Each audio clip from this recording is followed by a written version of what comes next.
What's up YouTube, it's Seth, back with Lost Legion TCG, here to do a deck profile on one of my favorite decks in the game, ABC. ABC is one of my top 5 favorite decks in the game. Maybe we'll do a video at some point on each of our members' top 5 favorite decks. I don't know if that's a good idea or a bad idea. But, you know, ABC is one of my 5 favorite decks in the game. It benefited immensely from the introduction of Link Summoning into the game. That's enough of me rambling. We'll get right into the profile. We play 3A. Yeah, for those of you that don't know what these cards do, none of them are once per turn. I would like to preface by saying that. When A is sent from field to grave, it adds a union from grave back to hand, which is rarely comes up. The one that you'll be looping and resolving the most is 3 copies of B-Buster Drake. This is the most important one of the 3, in my opinion. It is also Best Boy. That's what B-Buster, B stands for Best Boy. But B-Buster Drake is the best card is the best monster in the deck. I almost said the best card and I would have lied to you. It's the best monster in the deck. 3 copies of Sea Crush Wyvern. We max out on all 3 A, B, and C. When C is sent from field to grave, it specials a union from hand. We max out on all 3 of them. The last union monster we play is 2 copies of Heavy Mech Support Armor. This is a decent recovery card. It's an option for a normal summon. It can special one from grave when you normal summon it. It's also a union, so it's searchable.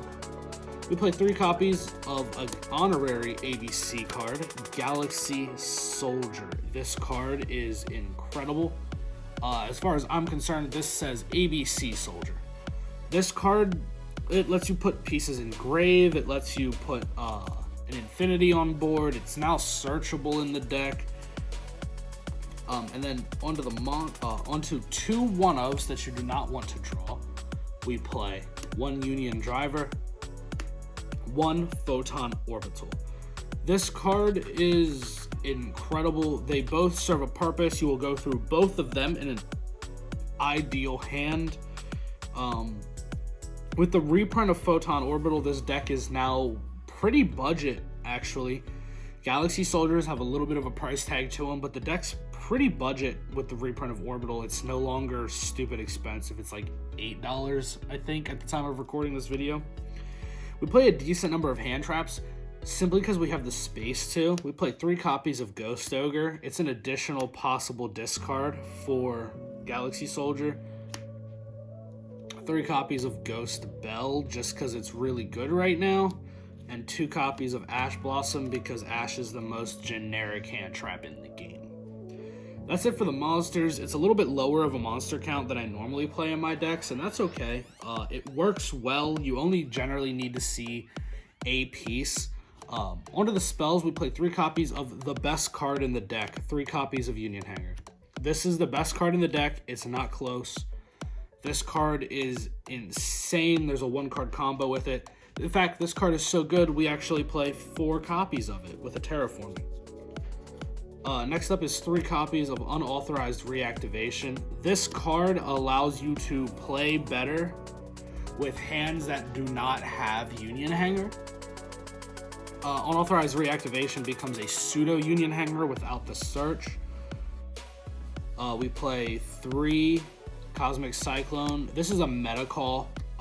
This is good against Drytron. You can banish their ritual spell. There's no recurring it. This is good against Eldritch. It's good against Virtual Worlds. It's just my back row removal of choice currently. You pay 1,000, but life points don't matter until they hit 0 or you hit time. 2 copies of Frontline Base.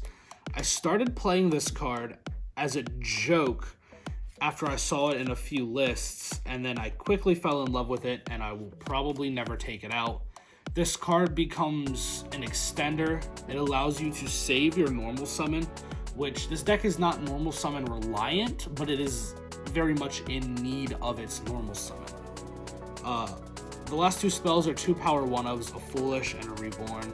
They're both very powerful cards. If you see them, they're great. If you don't see them, it doesn't matter.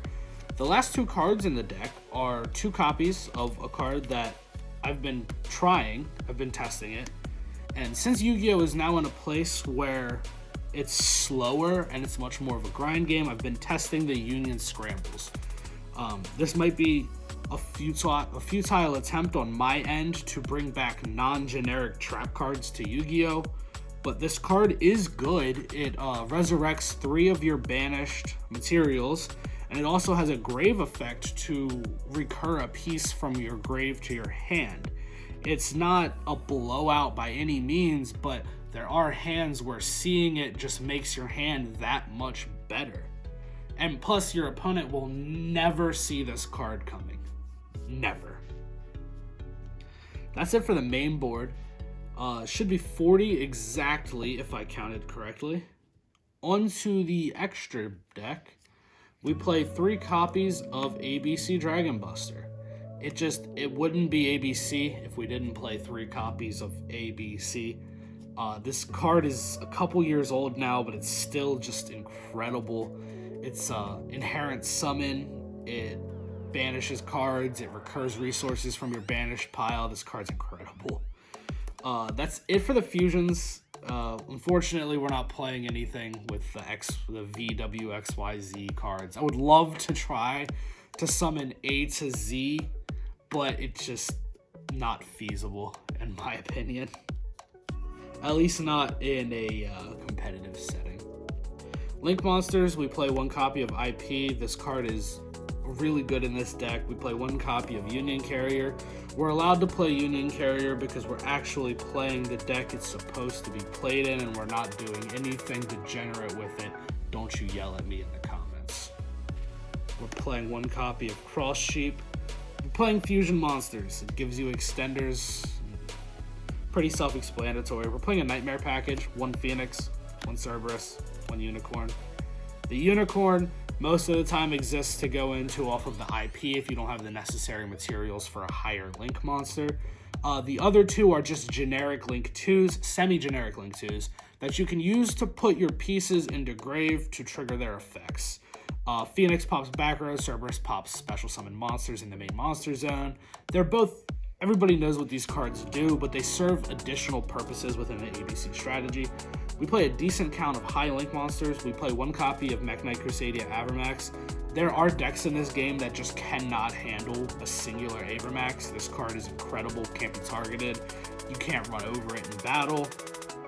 And it doesn't float, but it deals with a threat if it's removed. So 1 copy of Unchained Abomination. You can go into this using your IP against back row decks to pop cards as they set them, which is huge.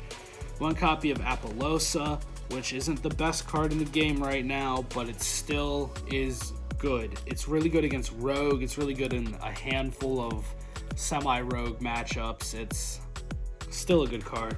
And then our game ender is Access Code Talker. If you can't afford Access Code Talker, because let's be honest, the card's very expensive, you can play a Boral Sword. You can also play a Crusadia Equimax. The Equimax plus ABC Dragon Buster, as long as you have a discard, is 8k. The Equimax will punch for 5, and then you use your Buster, pitch a card, banish your own Equimax, punch for 3, game. Boral Sword serves the same purpose. Boral Sword plus ABC is OTK. And then the last 2 monsters in the extra deck is your Infinity and your Nova. You make these with your Galaxy Soldier. They're part of your going first play.